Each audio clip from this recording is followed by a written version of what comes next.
Michael sat on the edge of the bed.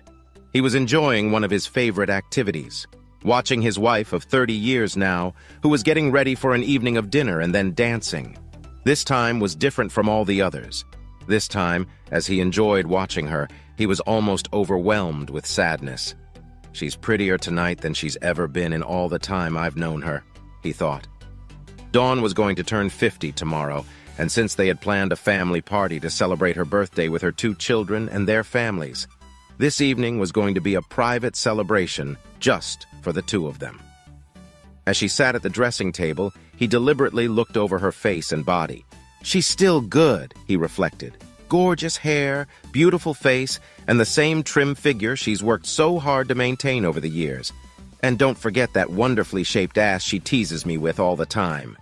He felt his pride and love for her deeply, and then sadness crept back into his heart. He was a practical guy. He prided himself on his analytical skills. If there was a problem, especially at work, he was the person to go to for an answer. It might not be the quickest answer, but you could rely on the fact that it would be the most logical and well-thought-out answer. Unfortunately, that was why he sat on the edge of the bed in their bedroom and watched with a heavy heart as his wife got ready for the evening. Is this really the last time I get to enjoy her doing this? I still love her with all my heart, body, and soul. What did I do wrong? Why couldn't I have seen this coming in time to do something about it? Am I right? Do I really know her? The questions seemed to roll over and over in his head and then back again as if they were ripples across a pond. He knew that this evening would be the most important crossroads in his life. The turning would be for him either a new beginning or the end of his life as he now knew it. He had been planning this for over 2 weeks now, and this evening was the perfect opportunity for him to have the most important conversation of his life between him and his wife. He had spent countless hours trying to figure out how they had gotten to this point in their marriage. He had discovered so many things over the past few weeks. As his thoughts became clearer, there were more and more signs that clearly indicated that maybe they weren't the couple everyone thought they were. Again, he regretfully listed them carefully in his mind to see if perhaps he had missed something or even misunderstood what he had done. For months, I'm not sure exactly when it started, she was distant and distracted beside me. Looking back, I realized that our sex life had slowly but steadily declined to the point of disappearing. Then there were moments when she overreacted to something minor I did wrong and royally trashed me. The moments when she was clearly lying about where she was and who she was with were particularly disturbing. Charging her credit card for dinner for 2 at Jolly's restaurant that night, when I knew I wasn't with her, was a clear signal to me that maybe I wasn't the only one she was thinking about. However, the last 2 weeks had been a period where my suspicions became even more real. Almost in the blink of an eye, she changed. She is now attentive to my every word and need. Now she seems eager to make love at every opportunity. Now she wants to be the wife and companion she hasn't been in so long. What happened this time? It's driving me crazy. I can't understand why she changed all those months ago, and again, I can't understand why she changed again. But in each case, it's obvious to me that neither woman is the woman I married and loved all those years ago. Where has this wonderful, caring, and loving woman gone, and will I ever be able to find her again? What it is about this woman I don't know, and what led to her creation. I don't like either of these 2 women. That's enough, that's enough. It's time to put this show on tour, as they say. Honey, I just want to tell you how much I love you and how much I love looking at you, Mike said. You are so beautiful, baby girl. You know I love and adore you. I have always loved you and always will. Dawn looked in the mirror at Mike's reflection with a curious expression on her face. Thank you, Mike. I don't know what prompted you to say that, but I want you to know that I love you just as much. Dawn looked at her husband carefully. I wish I knew what's been bothering him so much lately. It seems the more I try to work on our relationship, the more withdrawn and aloof he seems. With a mental sigh, she thought, I just have to keep trying. I'm not going to give up on us. I just love him so much, and I want him to love me the same way. I wonder if you really do love me as much as I love you, Mike muttered quietly. What did you say, Michael? You've been mumbling a lot the last couple weeks. I really want you to speak up. Looking at her face, he said, I wonder if you really love me as much as I love you. The look on her face would have been amused in most other circumstances. The shock of his words left her mouth open and gulping for air with her mouth. With resentment in her voice, she asked, "Why would you say something like that? How could you even think of something like that, let alone say it out loud?" "Honey," he said, "we really need to talk. We have a little time before we leave, and I have something I want to say to you, and some questions. I don't need an answer yet, but I definitely want answers before the night is over. Of course, you can ask me any questions you want. I have no secrets from you because you are my husband, my soulmate." Michael almost laughed out loud. The tension in his body was so strong that he felt like a wire stretched to its limit. "Dawn, I want you to listen to me carefully. I have a number of questions and some statements I want you to listen to, and I don't want any answers right now. I would prefer that you take the time during our night to carefully consider your answers. It will be a difficult request, but you really need to know that the life of our marriage depends on your truthful answers." "Oh shit! He wants a divorce! I had no idea it could go this bad." Dawn gasped, but as her husband had asked, she kept her comments to herself. Michael carefully and methodically went through his questions and statements about his fears that something was seriously wrong with their relationship. "First, you basically cut me out of your life for several months. Then for the past 2 weeks, you've been acting like you're my slave, and you've been trying your hardest to fulfill my every need, including any need I might desire in our bedroom. Your mood swings were spectacular and completely unpredictable. I've been walking for months as if I were treading a minefield with your emotions ready to explode at the slightest misstep. You've lied to me more than once about where you've been and who you've been, and the final nail in that old coffin of a marriage was paying for dinner for 2, and I'm damn sure I wasn't with you then. So where am I going with this? I think you're having an affair. I think your affair recently ended, and you think you can jump from his bed back into mine.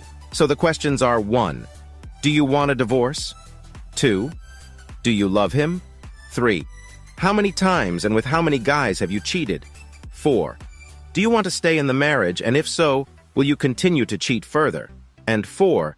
What reason or reasons can you give me to convince me that I want to stay married to you?" Dawn just sat there. Michael thought she was showing tremendous control. He did place a great emotional burden on her. Dawn wasn't showing control.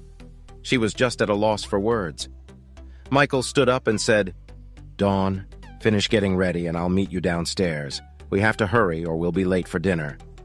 Somehow she was able to finish her preparations and meet Michael downstairs. Somehow she was able to survive the evening, and after Michael reminded her that he didn't want to discuss his charges any further for the rest of their evening, she was able to almost enjoy the time she had with her husband.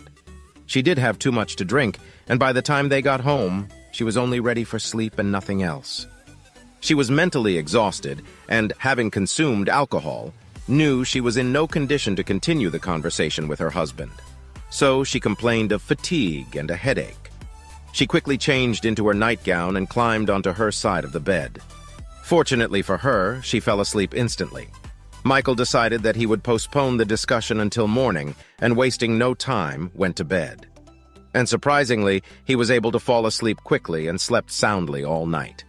The next morning, Michael got up first, took a shower, went to the kitchen, and started making breakfast.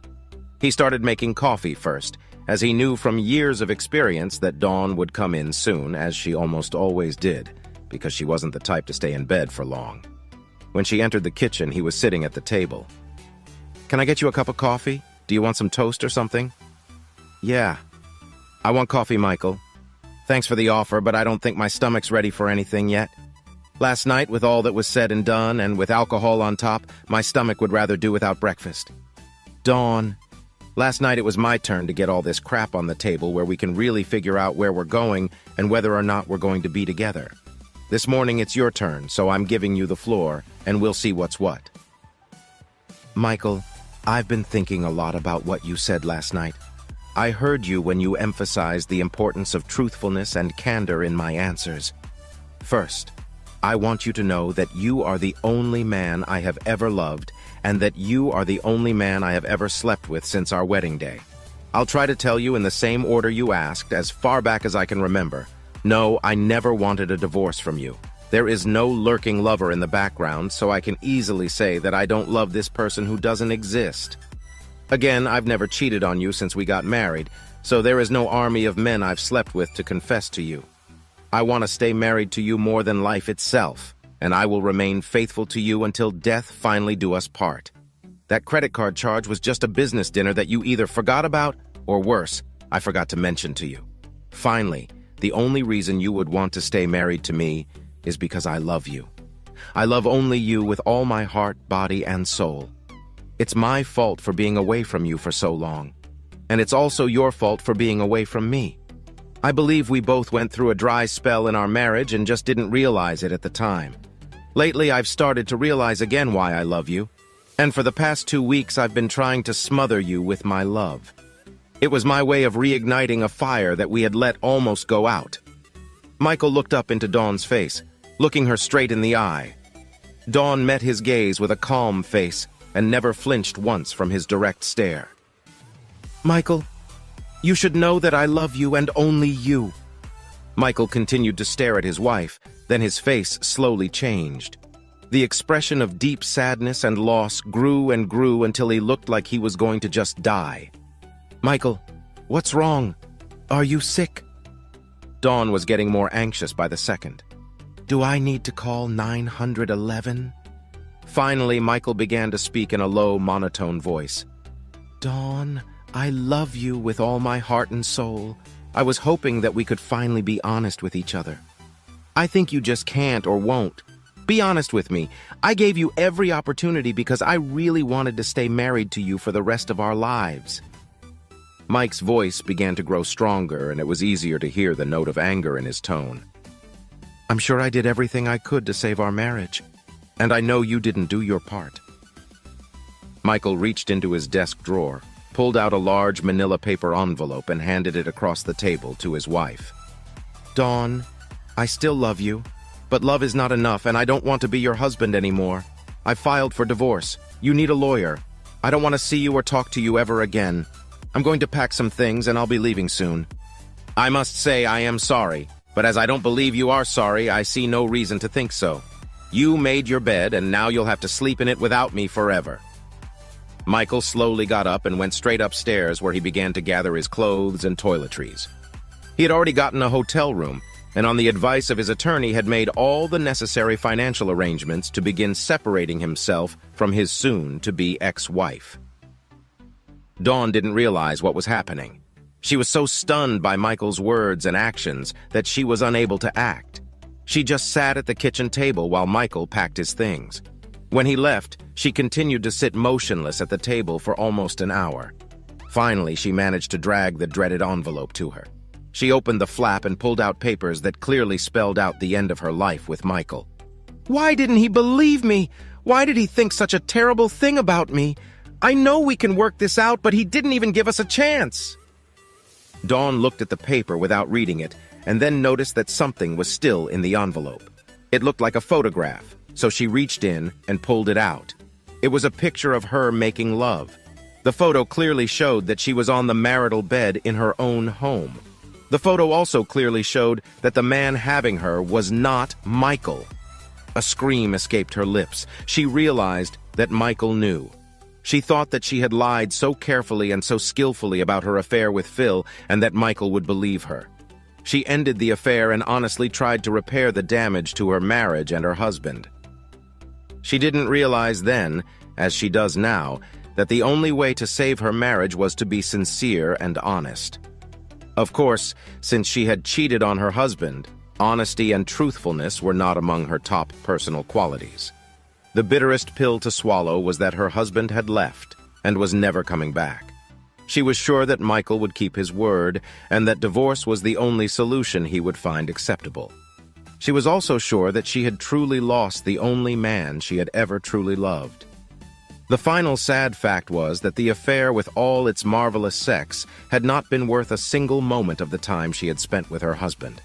She was reminded of her vows at their beautiful, lavish wedding, to have and to hold in sickness and in health, forsaking all others. It was the final arrow that had plunged into her heart and finally delivered some of the pain her husband had been experiencing these past weeks. This pain couldn't compare to his, but it was the worst pain she had ever felt. She knew she was a cheater. She had cheated on her husband. their children, and their entire family. She would be a cheater now and for the rest of her life. Her whole family looked up to her and saw her as nothing but a whore,